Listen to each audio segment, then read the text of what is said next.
Hai semua, Assalamualaikum, selamat pagi. Jadi hari ini kita akan masuk pada subjek reka bentuk dan teknologi tahun 5 bagi unit 2 iaitu aplikasi reka bentuk teknologi kejuruteraan. Jadi dalam tajuk ini apa yang kita akan lihat adalah bagaimana ataupun apakah beberapa contoh tenaga boleh baharu yang boleh menjana tenaga elektrik di sekitar kita. Dan kemudian kita juga akan dapat melihat perbezaan di antara tenaga boleh baharu dan juga tenaga tidak boleh baharu. Jadi, untuk yang seterusnya, kita akan lihat terlebih dahulu apakah dia tenaga boleh baharu. Baik, tenaga boleh baharu, apa dia ni? Tenaga boleh baharu adalah tenaga yang boleh dijana daripada sumber semula jadi secara berterusan. Maksud sumber semula jadi adalah sumber-sumber yang kita boleh dapat daripada sekeliling kita ataupun di sekitar kita. Contohnya, cahaya matahari, air ataupun angin.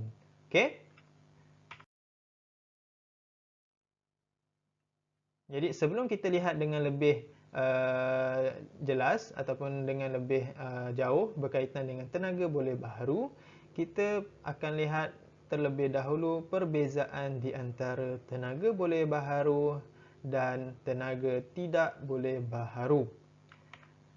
Baik, tenaga boleh baharu adalah sumber semula jadi yang boleh diperbaharui dalam rangka masa yang singkat. Manakala tenaga tidak boleh baharu pula tidak boleh diperbaharui dalam rangka masa yang cukup pantas untuk mengikut penggunaan manusia. Jadi dekat sini perbezaan di antara tenaga boleh baharu dan juga tenaga tidak boleh baharu adalah dari segi masa untuk dihasilkan. Okay, dekat sini maknanya tenaga tidak boleh baharu, tidak boleh dihasilkan dalam masa yang singkat untuk memenuhi penggunaan manusia. Okay, contoh tenaga tidak boleh baharu yang pertama adalah petroleum, yang kedua gas asli dan yang ketiga arang batu.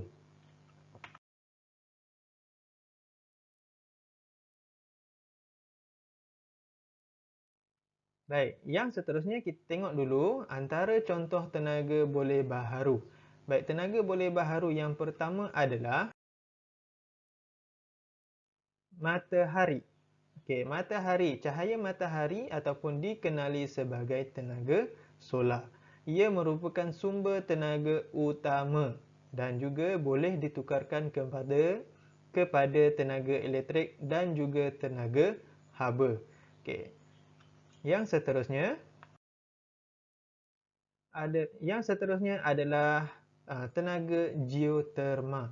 Tenaga geoterma ini adalah tenaga haba yang diperolehi daripada perut bumi di mana ia menggunakan wap atau steam yang dihasilkan daripada perut bumi yang kemudiannya akan menggerakkan turbin dan akhirnya menjana tenaga elektrik. Kebanyakan tenaga geoterma kebanyakannya digunakan oleh negara-negara yang mempunyai gunung berapi. Okey. Yang seterusnya adalah tenaga air. Tenaga air ini adalah sumber yang berterusan, juga dikenali sebagai tenaga hidro. Okey. Elektrik yang diperolehi dijana melalui empangan yang dibina dan elektrik ini dijana apabila air yang mengalir menggerakkan turbin di dalam empangan. Bagi tenaga angin pula adalah sumber alam yang tidak terhad, bermaksud sentiasa ada. Okey, kemudian tenaga angin diperolehi apabila tiupan angin yang kuat ataupun yang kencang memutarkan kincir angin dan akhirnya menjana tenaga elektrik. Antara negara yang menggunakan tenaga angin, okey, adalah USA ataupun Amerika dan juga China. Baik, di Malaysia, penggunaan tenaga angin ataupun penggunaan kincir angin hanya dapat dilihat di pulau-pulau. Sebagai contoh, pulau perhentian. Baik, tenaga yang seterusnya adalah biojisim.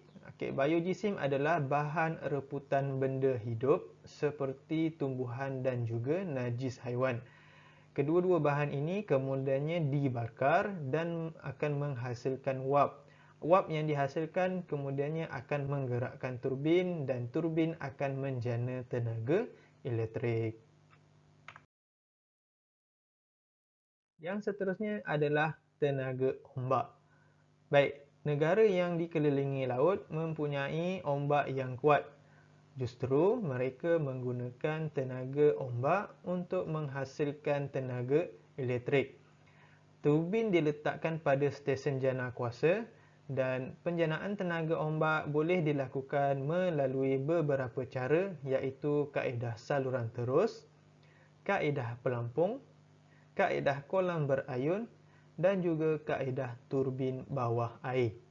Baik, gambar yang ditunjukkan di sebelah atas adalah contoh gambar yang menggunakan kaedah pelampung, di mana pelampung bergerak mengikut alunan ombak, dan yang gambar di bawah adalah kaedah turbin bawah air. Ombak yang dihasilkan akan menggerakkan turbin dan kemudiannya hasil pusingan turbin akan menjana tenaga elektrik. Baik, bagaimana tenaga boleh baharu dapat memberi manfaat kepada kita? Jadi, tajuk ini akan diterangkan pada kelas yang akan datang. Jadi, cikgu harap anda semua boleh bersedia untuk mengikuti ataupun mempelajari apakah kepentingan tenaga boleh baharu kepada kehidupan manusia. Jadi, itu sahaja kelas cikgu pada hari ini. Cikgu berharap anda semua mendapat manfaat daripada slide cikgu pada hari ini dan cikgu berharap anda semua dapat melaksanakan tugasan yang diberikan dengan lengkap. Sekian, itu sahaja kelas cikgu pada hari ini. Terima kasih. Bye.